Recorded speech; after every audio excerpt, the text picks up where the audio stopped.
chama ya UPA. Hii chama ya UPA inasimamisha Mheshimiwa Fred Okengo Matiang'i.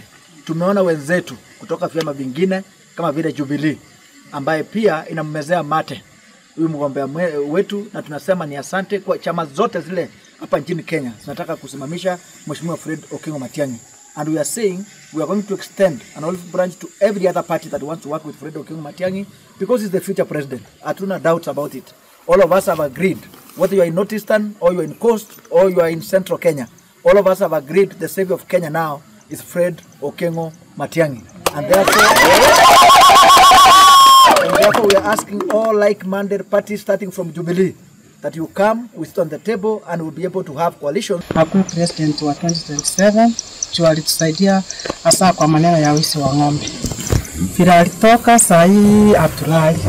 Saa hiyo mama tulikuwa tunalala, lakini saa hii hatulali, wizi imeendelea. Ndio ukinunua ng'ombe kuna mwingine anaiongojea. Matiang'i alifanya kazi nzuri, hatujaona mtu mwenye anafanya kazi nzuri kama Matiang'i. In fact, Matiang'i ni candidate ambaye amekuwa proposed kutoka upande zingine mpaka ndio tukapata ile encouragement kwamba candidate wetu kumba anapendwa. Na tukisema tumechagua Matiang'i, sio ni kwamba ni Mkisii. Kitu ya kwanza ukitaka kuangalia mambo ya uongozi, iko watu wanatembea wanaongea story, nitafanya hii nitafanya ile, lakini jiulize hawa viongozi ambao wamejitokeza kusimama maneno ya kura, ile kazi walipewa kidogo hata kusimamia deep.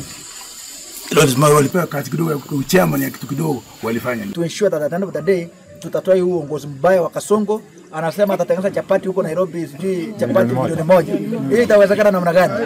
Watu wako na njaa.